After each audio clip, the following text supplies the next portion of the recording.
श्री गुरु चरण सरोज रज निज मन मुकुरु सुधारे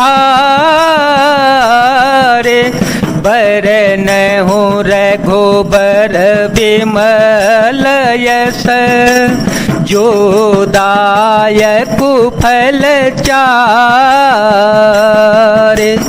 बोधिहीन तनु जान के सुमेरो पवन कुमार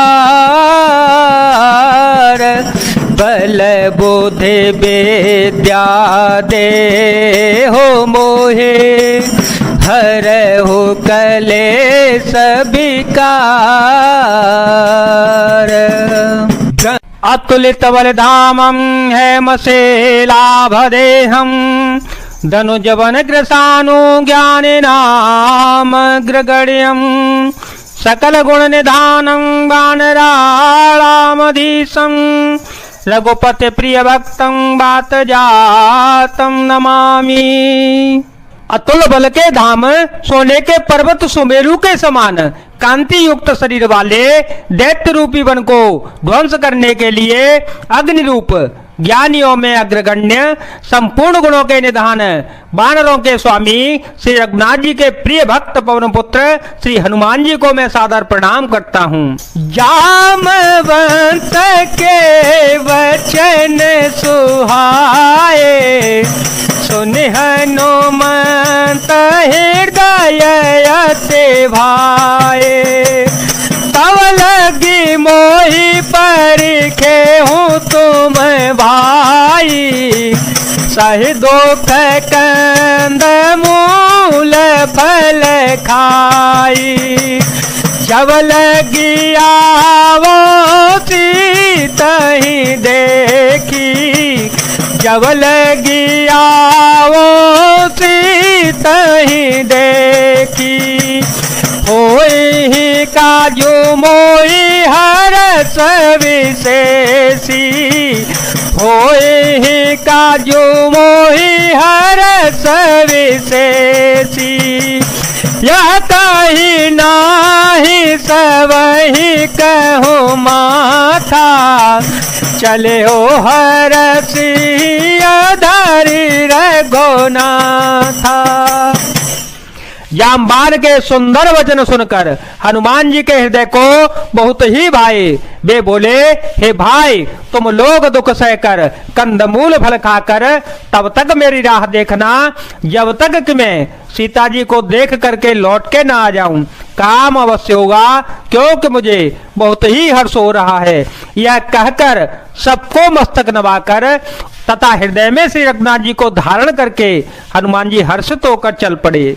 सिंधु तीर एक भूधर सुंदर कौतुक कूदी चढ़े उताओ पर बार बार रघुबीर संभारी तर के ओ पवन तनय बल भारी यह गिरि चरण दे हनुमंता यह गिरि चरण दे हनुमंता चले हो सोगा पाताल तोरता चले हो सोगा पाताल तोरता जिमिया मोगर गोपति कर बाना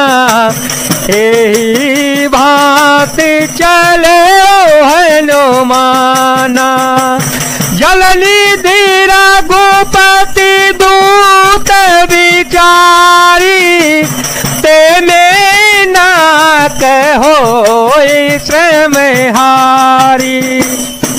समुद्र के तीर पर एक सुंदर पर्वत था। हनुमान जी खेल से ही अनायास ही कूद कर उस पर जा चढ़े और बार बार श्री रघुवीर जी का स्मरण करके अत्यंत बलवान हनुमान जी उस पर से बड़े वेग से उछले।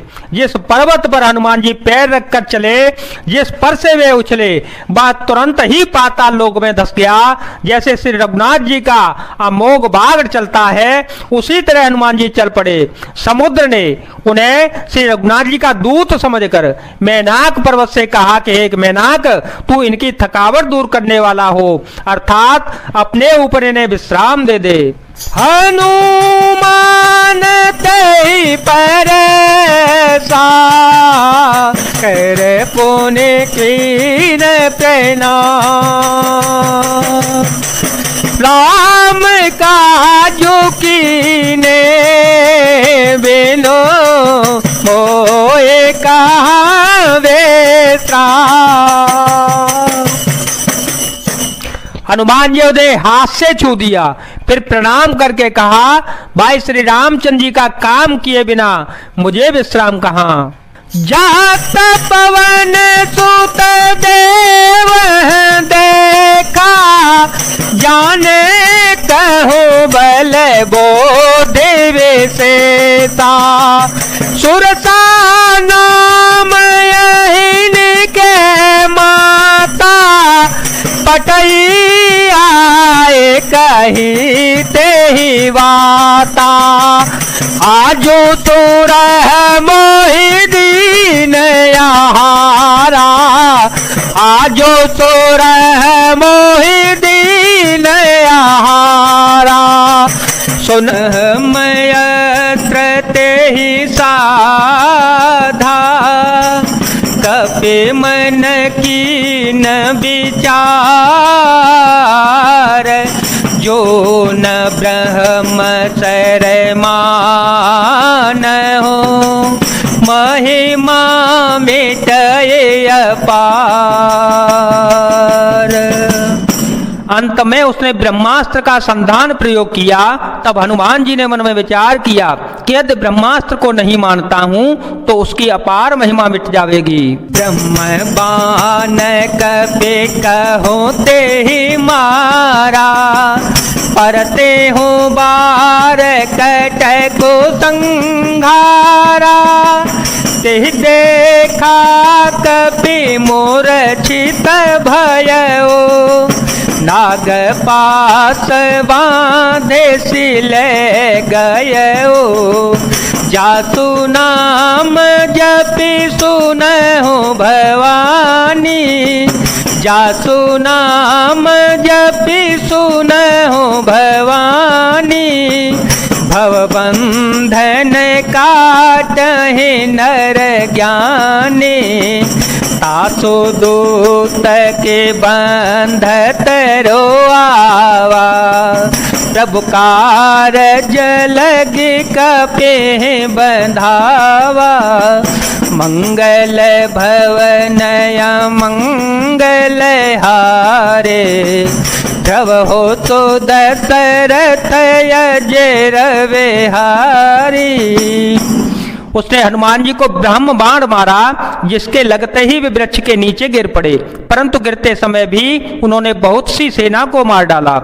जब उसने देखा कि हनुमान जी मूर्छित हो गए हैं, तब वह उनकी नागपाश से बांध कर ले गया। शिव जी कहते हैं, हे भवानी सुनो, जिनका नाम जप कर ज्ञानी विवेकी मनुष्य संसार जन्म मरण के बंधनों को काट डालते हैं, उनका दूत कहीं बंधन में आ सकता है, किंतु प्रभु के कार्य के लिए हनुमान जी ने स्वयं अपने को बांध लिया। कपि बंधन सोने ने से चर धाये, कौतुक लागी सभा सब आए।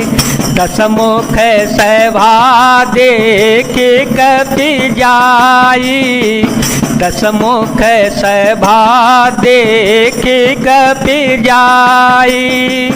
कहीं न जाए कछुअते प्रभुताए, कर जोरे सोर देश पबिनीता, कर जोरे सोर देश पबिनीता, प्रकृति बिलोकत सकल सभीता, देखी प्रतापन कपि मन शंका, जिमिया हे गण महु गरुड़ शंका, मंगल भवन मंगल हारी, द्रवहु सुदशरथ अजिर बिहारी।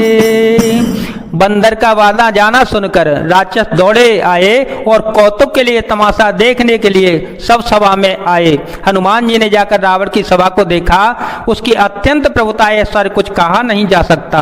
देवता और दिक्पाल हाथ जोड़े बड़ी नम्रता के साथ भयभीत हुए रावण की सभा भौं ताक रहे हैं, उसका रुख देख रहे हैं। उसका ऐसा प्रताप देखकर भी हनुमान जी के मन में जरा भी डर नहीं हुआ। वे ऐसे निशंक खड़े रहे जैसे सर्पों के समूह में गरुड़ निशंक निर्भय रहते हैं।